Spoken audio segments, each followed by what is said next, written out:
We want to listen to the sound of your voice. Wren, Peter, and Jake. This is the Wren, Peter, and Jake podcast. Yes. We're here to listen to the sound of your voice. The Sound of your voice. sound. It's the Wren, Peter, and Jake. Welcome I to totally the just ruined that. podcast. Guys. Hey, how's it going, guys? What's up, going man? on?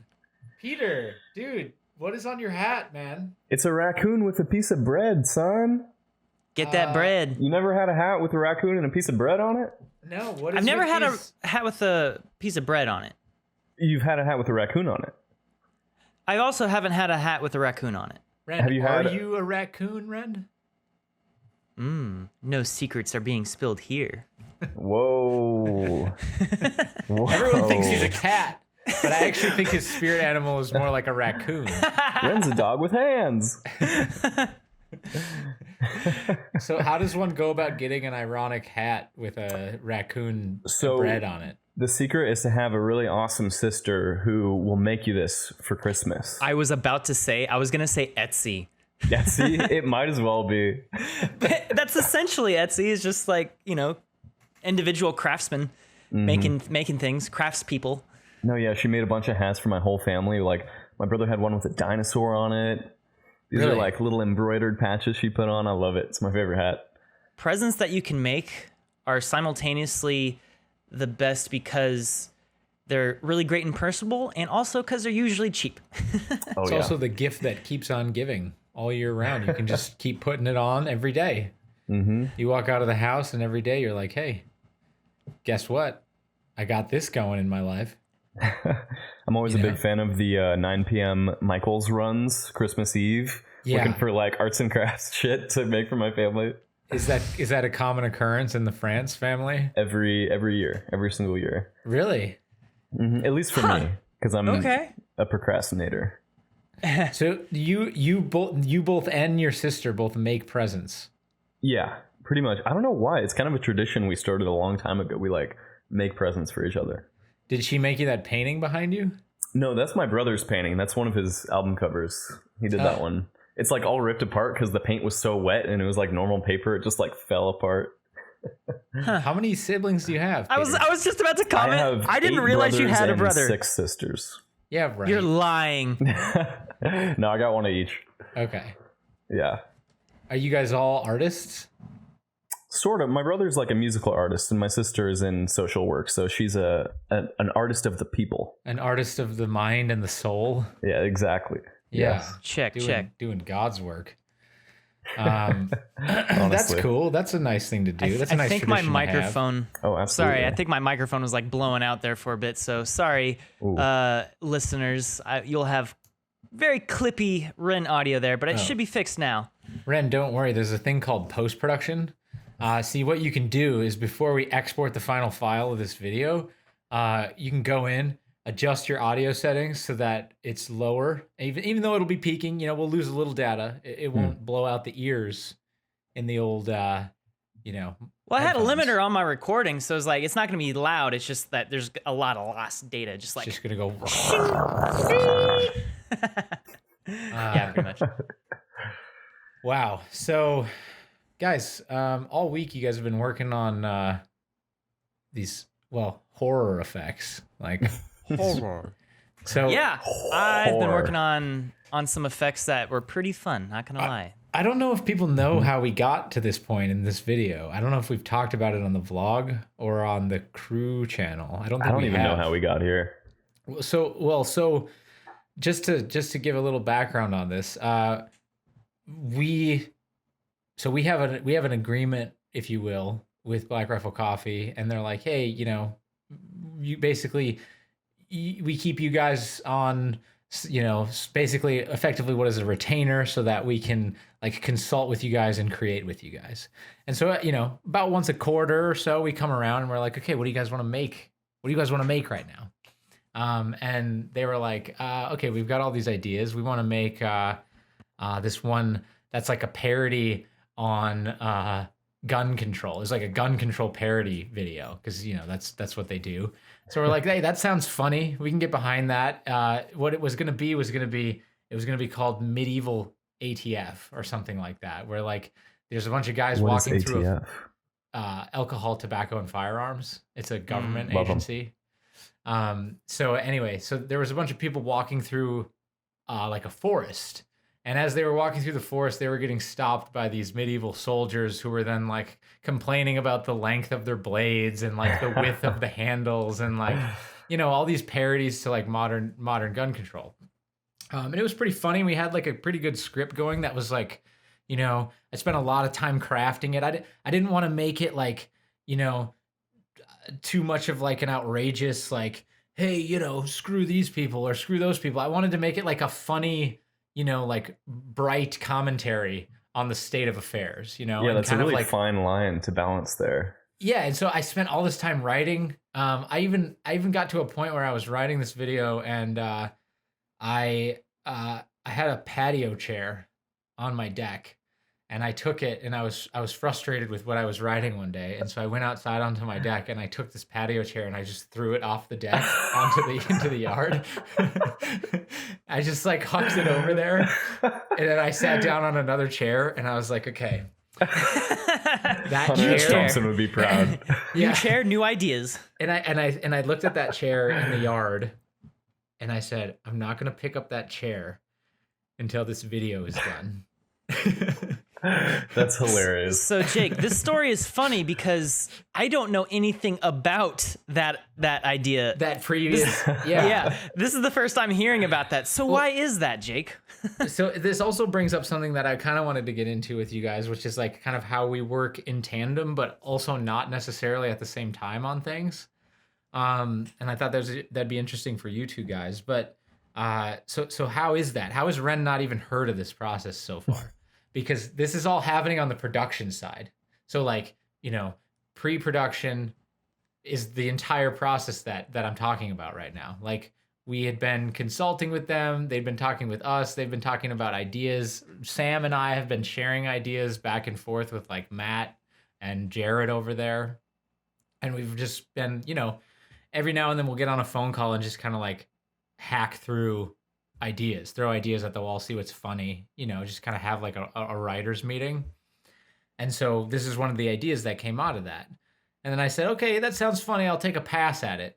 And then I've realized very quickly that taking a pass at this script it was super nuanced, right? And it required all this kind of like writing and revising. So anyway, long story short, I spent about 2 weeks off and on writing this piece. Oh, no. And then I sent it over to them, and they're like, okay, this is great. You know, here's some notes, whatever, da da da da. Sam took a pass at it. We had what was like a shooting script, right? We got it all the way to there. So I was like, okay, we've got a good shooting script. Now I'm gonna take my writer hat off. I'm gonna put my producer hat on, and I'm gonna go around the state of Texas, and I'm gonna talk to like, so I called Adam Lyons and I was like, hey, Adam, we got this medieval production. You're the guy, right? Because Wren, do you remember when we were in Austin in 20... We saw him on a billboard. Yes. What? Yeah. Just random. We're going down the highway and I was just like, that's Adam.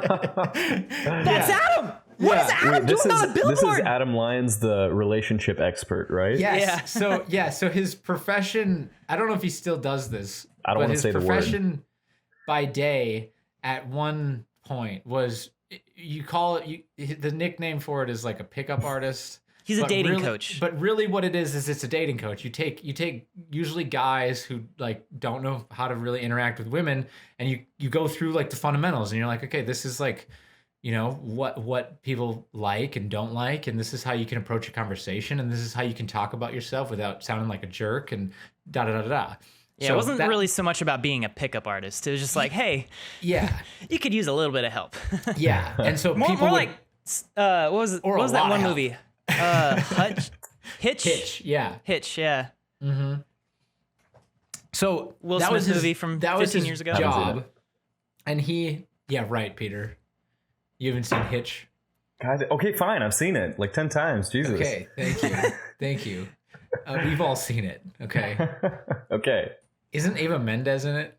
Yep. Sure. And Paul Blart. I mean, that's all you need to know right there. Eva Mendes is it. All right, I'm in.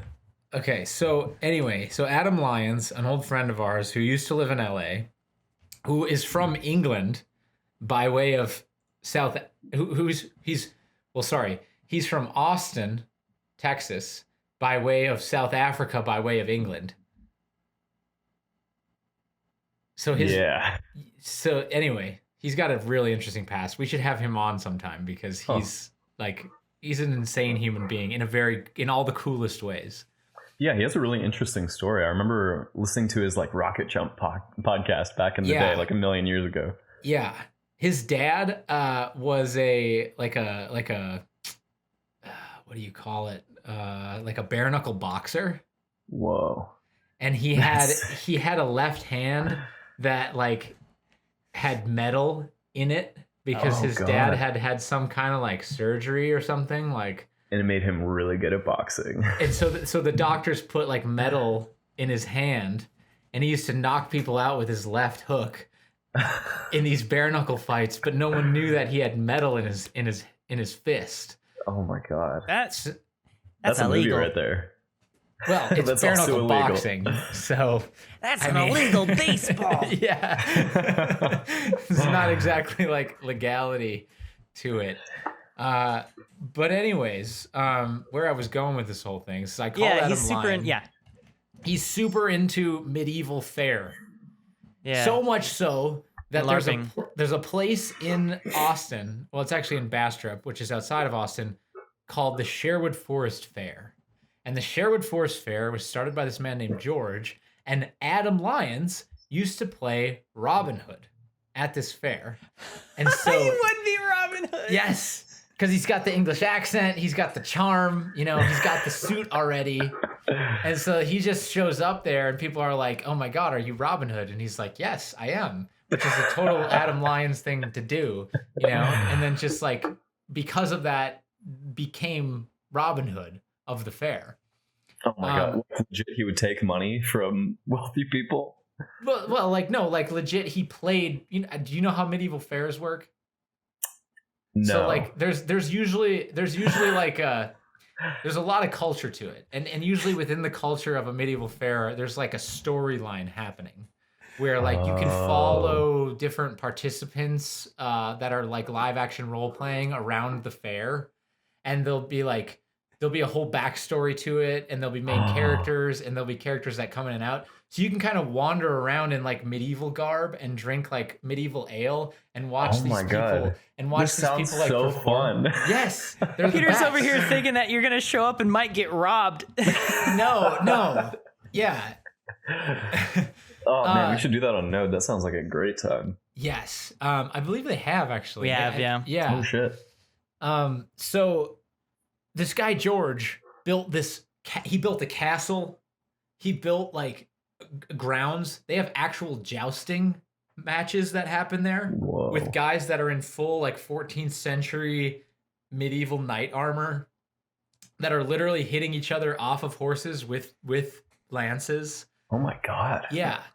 And so I got connected with all these people through Adam, and he like, he brought me around and he introduced me to like George, who's like, George obviously built the place. So he plays the king, he plays King Henry. And then there's this other guy, Raul, that's like one of the other main knights. And I went around, all these guys are super friendly, awesome people. Like they hooked me up with like thousands of dollars worth of their own personal medieval equipment that just because they're so into it, right? And I told them that we were doing something medieval, and they were like, yo, what do you need? Wow. Because they're awesome. And so then I get all this together, and the Sunday, we're supposed to leave on a Monday. I know the next part of this story. I hadn't realized you had gone so deep down this path. I wish I could pick pick up this camera right now and take you guys out to my garage, because I have my entire have it garage. all? Yes, I could outfit a small army of medieval soldiers right now from my garage right now. That's hilarious. And so the Sunday. So then it's Sunday, and Logan from Black Rifle calls me, and he's like, "Hey, we want to pivot on the medieval idea." because Halloween's coming up, and we've been doing this slate of horror, veterans versus horror pieces for every Halloween for the last couple of years, and they've been performing super well. So we don't want to do the medieval video anymore. We want to do veterans versus horror 3. And I'm like, wait, so you don't want to use any of this stuff? And they're like, no. So now I'm like, so I've got like, I learned so much. I've got like medieval Zweihanders, which are like these German long blades that are meant for like chopping horses' legs off. And I've got like knightly arming swords, and I've got like sugarloaf helmets from the 13th century, and I've got full body chainmail and pauldrons and like. But is there a raccoon with bread on the helmet? Yeah. So yes, and then one of the crests is a raccoon with bread. That's amazing. I'm there. That's your sigil. Get me in that suit. I'll fight anybody. That's your sigil. Dang. So moral of the story, you guys ended up shooting a completely different video when you got out to Texas that you started figuring out basically the moment you arrived, as opposed to all of the 2 weeks worth of work that you had put into it beforehand. Yep. Oh, it was more than 2 weeks work. It was like a month of work. Jeez. Oh, it must have been painful. Yeah, I mean, I kind of knew, like that not that was going to happen, but I knew we filmed with them so much at this point that I understand like they're constantly changing things last minute. And that's also kind of just a good habit to get into. Not the habit of changing things last minute, but the habit of understanding and adjusting for things that change last minute, because that's how all productions work. There's always somebody at some point, like, whether it's like Sam just rewrote the commercial script that we're filming next week yesterday and then sent it out. And so round 2. Well, I mean, if you ever have to rewrite stuff and you don't get if you ever have to rewrite stuff and you're not able to get it on camera, at least you could just throw in some like stock footage to cover it all, right? Yeah.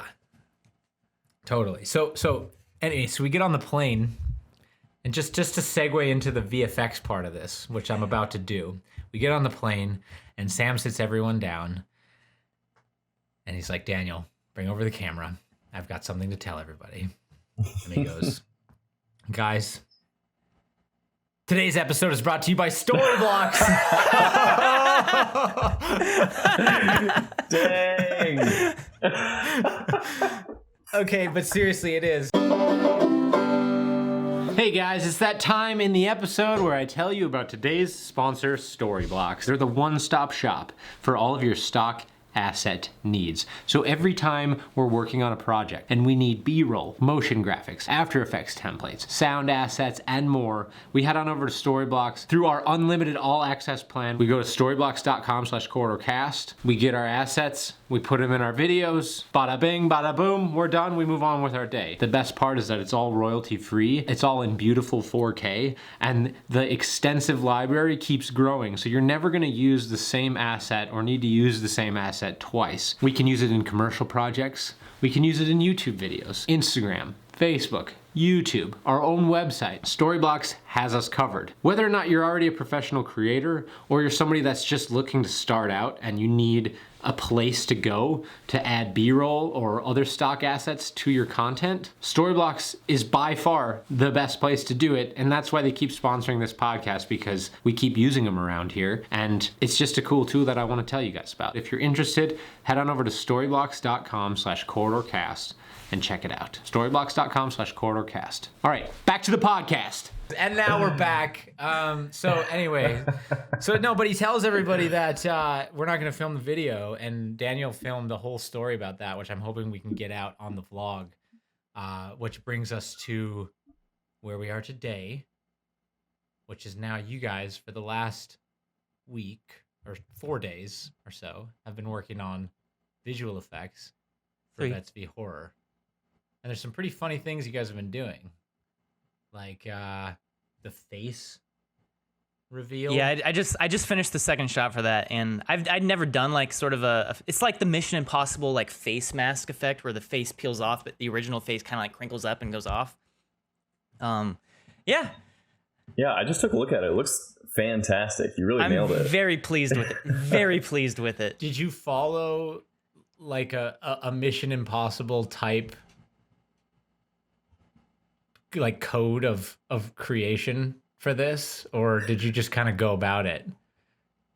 I have no idea what that means. What that means? I know. I wish Did I I could open up the speak- briefcase and Yes. put in some numbers and it started 3D printing the face, and I actually had to do a photo scan of that 3D printed face. I mean, that's not To- that to far do a off peel base, off. honestly. Yeah, Not like that far fetched with Wren. was it a Mission Impossible intro scene where like you opened a briefcase, it had a scanner in there, and then they were like, you need to scan this face within 5 minutes and decide, or this mission will be terminated. And then you did that. Yeah, if I didn't finish the effect in time, my computer would explode. There you go. That's what I was looking for.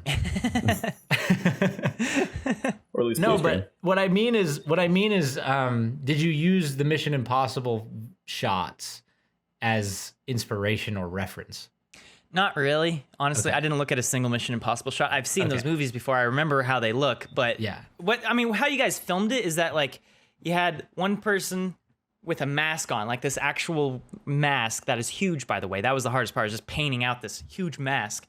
But like following, like, so you actually did a good job with like pulling the mask off and having like a good cutaway point for the hand to reveal the face and whatnot. And I just kind of like distorted a plate of the original person's face onto that. And I distorted it with like a puppet pin tool, tracking it off kind of thing. It was all manual, no tracking work done there, but You hand distorted it? yeah. Oh. Yeah, it looked good. Mm-hmm. Yeah, and you had like some fabric texture or something on there, right? I just did that on the second one, and yeah, I literally just took an image of what looks like bed sheets, white bed sheets, and I just set that to like multiply on top of the face and like fade on as the face starts getting, but like in a pre-comp. So as like the distortion of the face is being distorted, those folds are also getting distorted with the face. Ah, clever. Clever girl. Yeah, I've barely been working on this one. I've just been like, here's Oh, yeah, like you've one been or working two on a crew shots. video. Yeah, I've been redoing the glitch VFX because I looked at that. I was on the Corridor channel one time and I saw the glitch. And I was like, what is this glitch? This sucks. And so I was like, I'm going to redo this and you guys can find a way to re-upload it. How old were you when that video came out? Yeah, It would have I been think I was- December 2012. I think I was like 4. I was 4. No, you were not. You were Dude, not. okay, You were like 2011, 13. I was 13. Okay. Yeah, oh my God. I was about to just end this podcast and go home. Ren I've looked like seen he was that about to have a video. panic attack. Probably like 20 times. I can't overstate enough how much like Corridor had an impact on me as a child, like as a young teenager. Molding your mind. No, seriously, I really looked up to you guys for a long time. and then I met you and I was like, eh. Someone You're took like, a yeah, screenshot not of a that cool. comment that you made. I want to say like 8 or 9 years ago. No way. It was a message from you to me being like, hey, you're a big inspiration. If you ever need any help, let me know. Oh my God. What video was Nice. that on? I don't know. I think it was a channel comment. Someone went to your channel and went and like sorted by oldest to new or whatever and found something. It was on my our God. subreddit like a month or two ago. You know what happened is that back in the day, I made this like Half-Life 2 fan film, definitely Yeah. copying you guys, and I tweeted it at you, and you saw it. This is before we met each other, and you Years were before. nice enough to click on some random dude's video and watch it the whole way through, and you gave me like VFX notes on it. It was amazing. Wow. I remember Dude. giving you a note that I've since learned wasn't a good note. It was like you had the sharpening turned on. I'm Whenever you amazed just you turn remember on that. sharpening, it adds like this 1 pixel border of whiteness around the entire video. And I was like, just scale up your footage by like 0.5% and it'll get rid of that. But that's not. There's a better way to do it. You add motion tile and add in underneath the blur Yeah, or so the it kinda sharpen. So you- tiles it out. yeah, exactly. You tile it out, and then you can add the sharpen. Effects like fast blur have that built in, where it's just like repeat edge pixels or whatever. It's the same sort of idea. Yeah, It's like, yeah, Ren, I know that already. I know. bro. Well, I you figured didn't out- back then. I figured it out No, I about did not. 15 minutes after you gave me that bad advice. No, But to that get was back so on- sweet. That was like so like memorable for me as a wee lad. Yeah, and then you ended up becoming an intern for us in 2016, mid 2016. Yep, We had been just an started the intern ever vlogs. They since. were still like low view count. Like we were like, wow, today's video got 35,000 views. That's amazing. Damn, I Back when remember you at could the time, back when those you could seemed say like, whatever you wanted. those seemed so high production value, and now looking back at them, they're like janky, but like sweet janky. They have more character because there was a lot more just genuinely captured moments as opposed to, all right, everyone, we're going to film this bit here. But they were also way shorter. Like those videos were like 2 to 4 minutes back in the early days of 2016. Because he's like, people are like, you used to release so many more videos. It was every other day. Whatever happened to that? Well, technically we release a lot more content just in fewer videos. You know, it's like if you're to add up the weekly content, the amount of content that we've been putting out every year has consistently gotten higher and higher. And I'm talking just on the crew channel. And I'm not even including visual effects artist React. Yeah, no, totally. The thing that we used to do was just cut it and drop it. Like there wasn't even music. And basically, we didn't even have music for like the first 4 months, really. I mean, there was some stuff. It depended on the moment, yeah. Yeah, he would pull stuff from the old like channel music that Sam had wrote. But we didn't really have music. We didn't really have like any sort of theme or philosophy behind like how or why we were telling stories. We were just kind of like, it was true vlog style, which was just turn on the camera and go, which is great for certain stuff. And I'm super glad that we have that again with crew cuts on the site, because we're starting to get a little bit of that back, and the people that want that, it's there, you know? And I think, I don't know, there's some charm to it, like even like looking back at yourself or like others in a year later, you can see how people change and get better, or you know, and I think that's cool about it.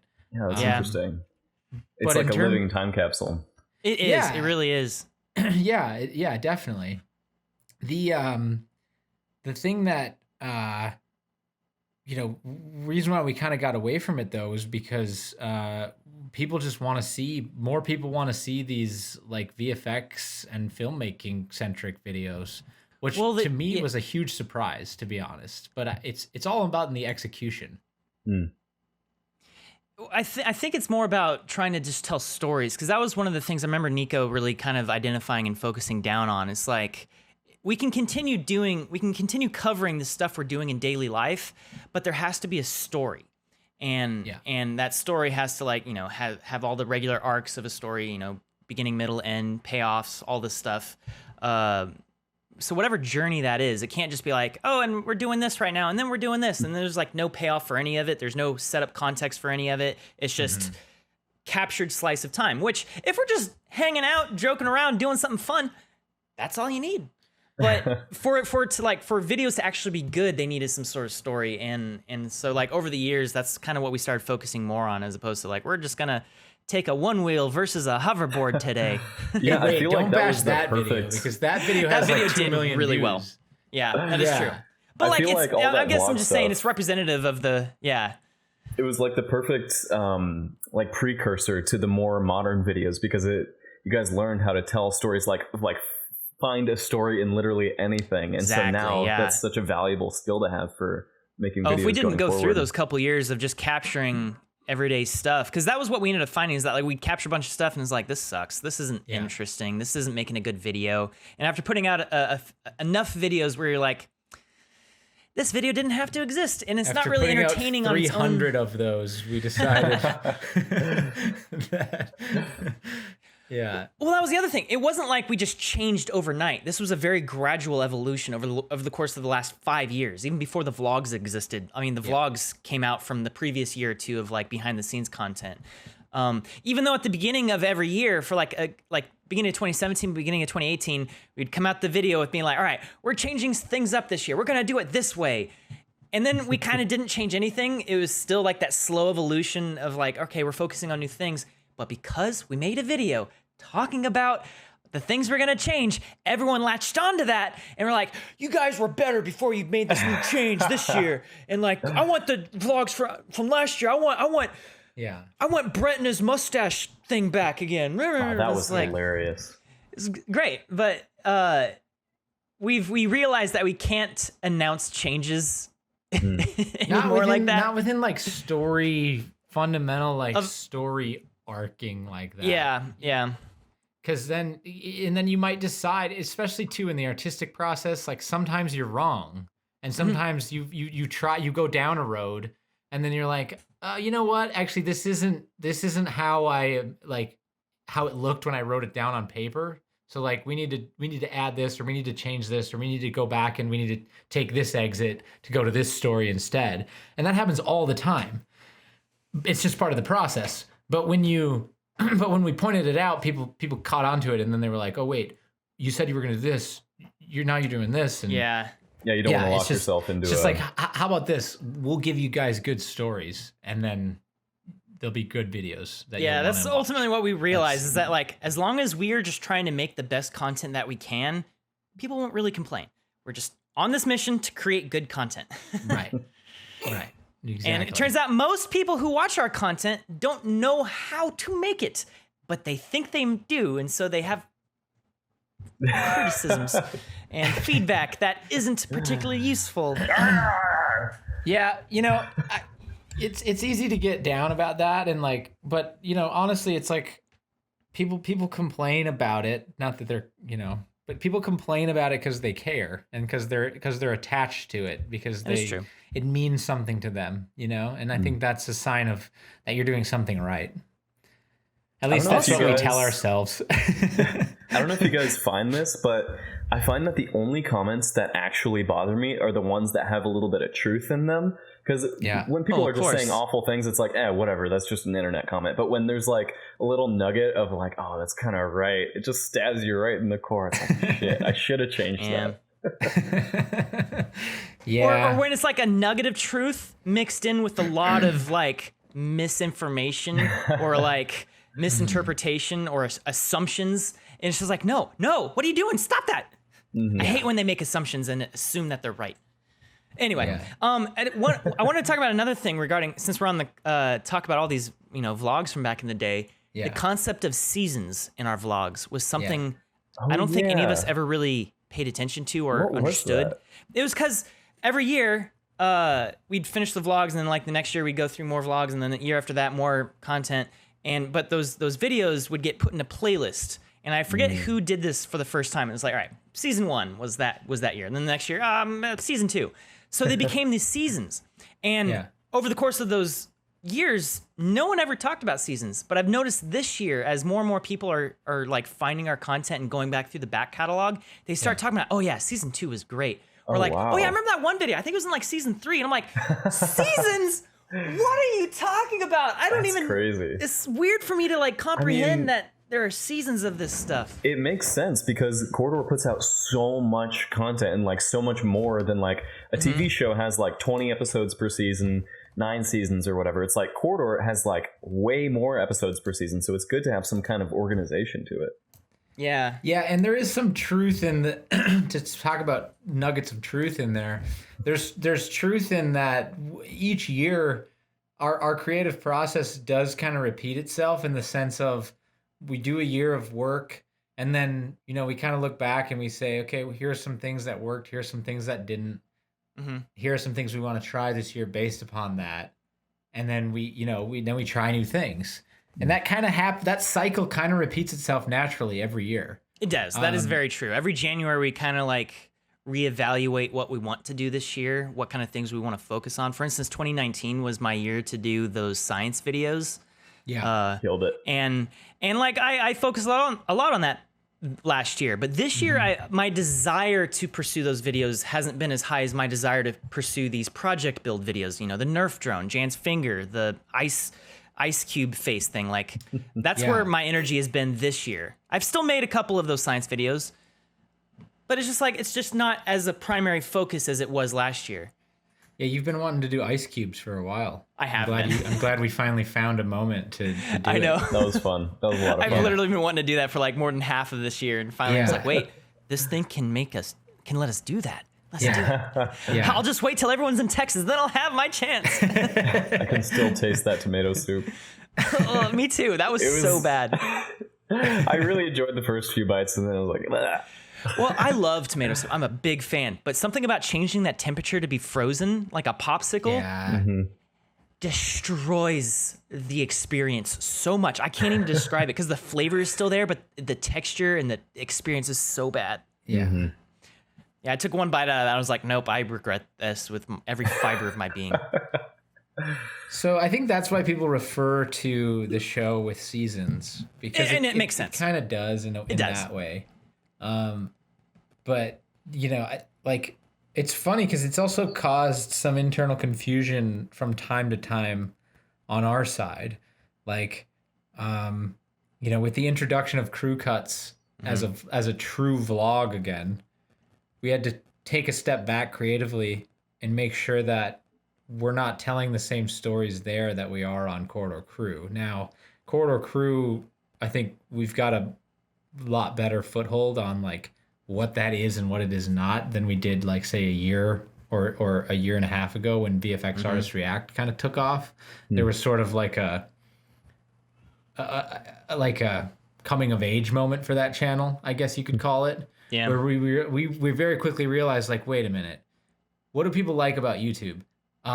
People that are specialized in different things in life, pursuing goals that are within that field, and like the expose of them that you can't, that you don't necessarily get from like television.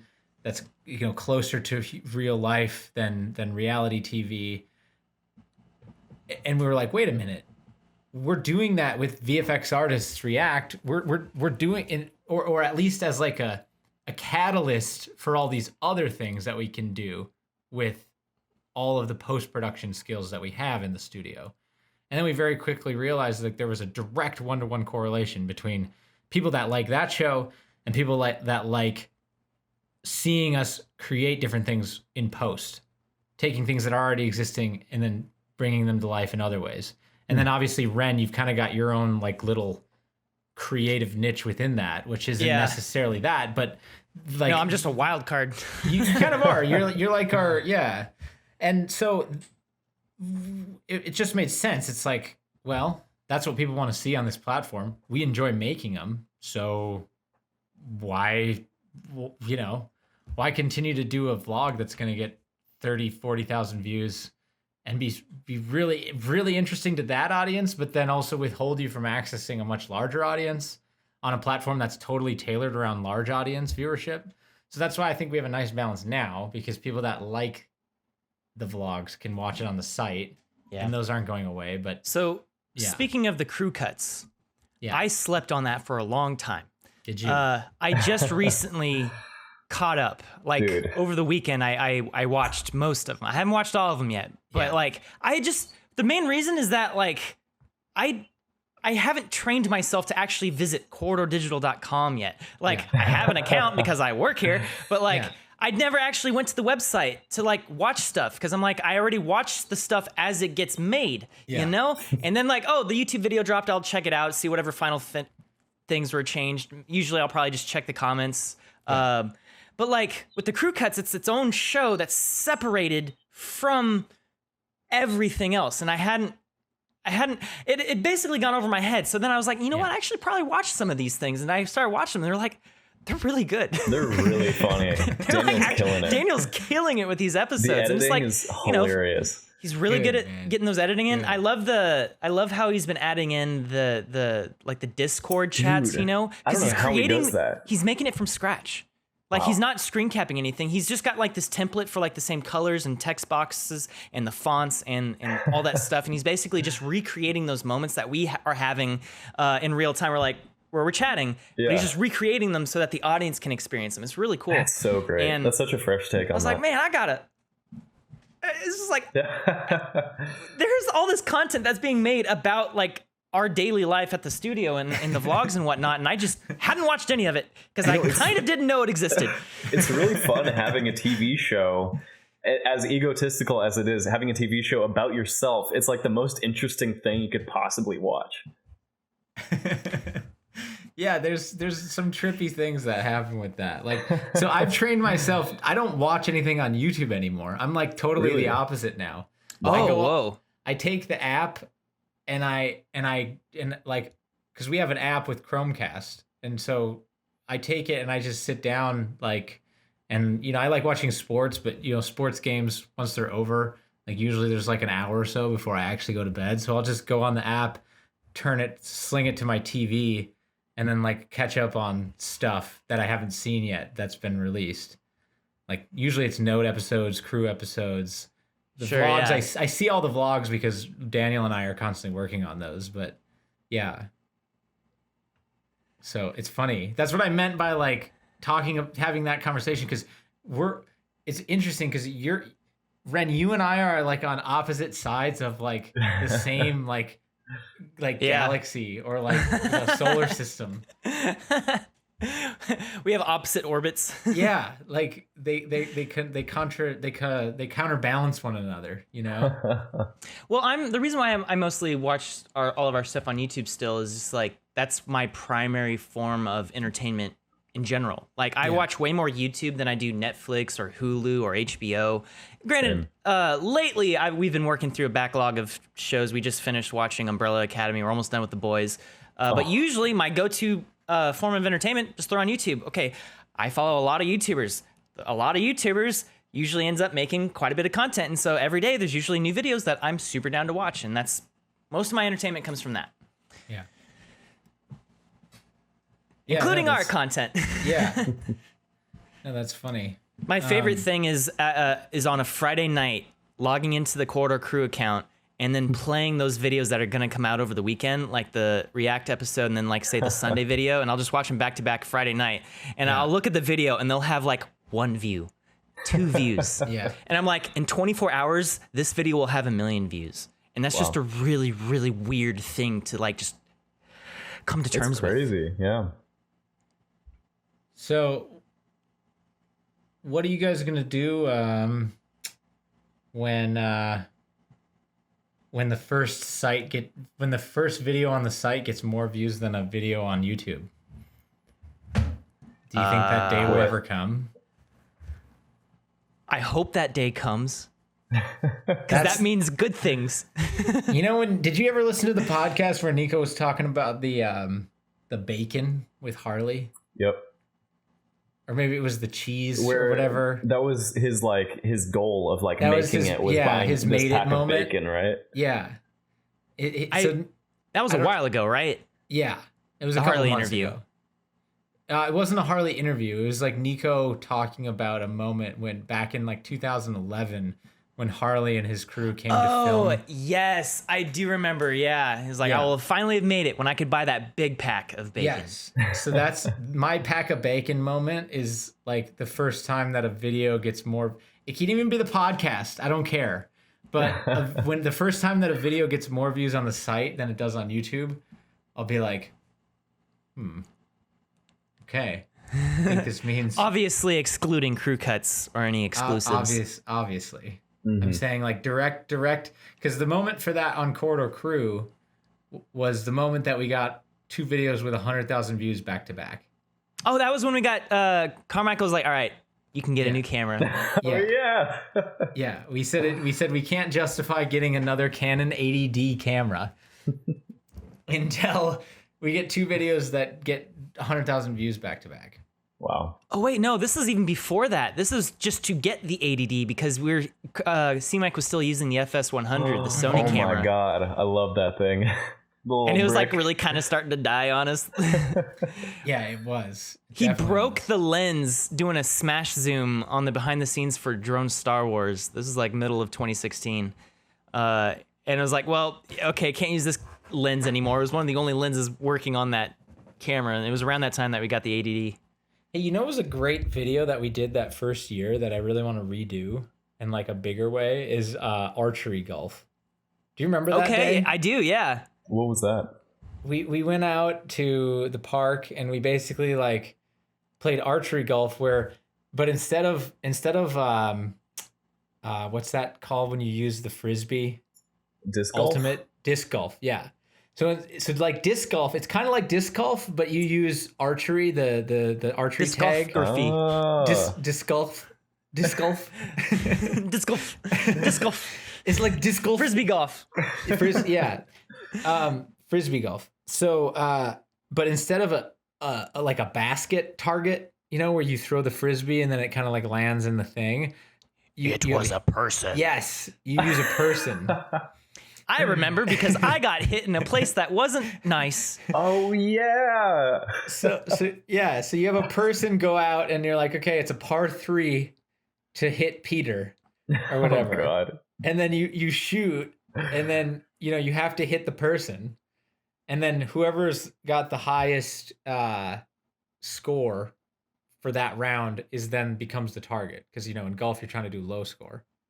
That sounds fun. Yeah, we should do that. It was super fun. We should totally do that again. It was a blast. And like I watched that video on the site the other day because I was kind of like randomly just kind of perusing old videos. Uh-huh. And so yeah, it's just funny to have that experience like years later. That's cool. I didn't know we had the whole backlog on the website. Yeah, there's a whole backlog. Yeah. We're working on the entire node backlog right now. Oh my God. So the thing is that's over 1,000 videos that we have on Node. That's and wild. Then there's almost 1,000 on Corridor Crew, but thankfully we've gotten most of them backlogged except for everything before the vlogs, which isn't that many videos. Mm-hmm.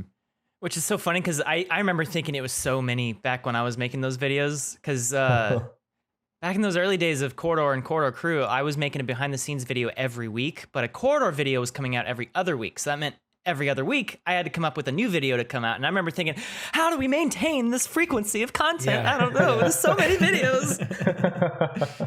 Yeah, Wren, you were the Sam and Nico channel master for a while. You had for a couple of years there. And then you took that super torch. Early days. Who'd you pass it on to? John Engie? Yeah, it was John Engie. Dude, there's a little tradition there on that channel of like, you know, like you had it, Engie had it, Carmichael, Nick. I'm sure I'm missing somebody. No, that's basically it. Is that it? Okay. Because it was like I was doing behind the scenes for a while. Then I basically started doing full-time Corridor stuff. Effects and directing, but it was around that time that Carmichael got hired on, and I was still kind of doing some of that behind the scenes content, but then he started helping me, and then more and more he started doing more of it, and then like an entire year goes by, and then he's like, all right, we're doing the vlogs. Or he didn't say that. We collectively are like, we're gonna do the vlogs, and C-Mike's the guy to make them. Yep. Did a great job. That really was, I think, probably the biggest turning point was January 2016. When do you think we'll have another moment like that? Do you think it'll be this year? January well, okay, I guess the 2021? second biggest moment was probably be the start of the VFX Artist React. Yeah. Yeah. Last year. Yeah. That was an It's exciting easy to look summer. back though. And it's hard to know. It's hard to know those moments when you're in them. Oh, totally. It's easier to see them after. I just say I think that the start of the vlogs is probably the biggest one because that like single-handedly set us on a new course of content that created everything that has been possible since then.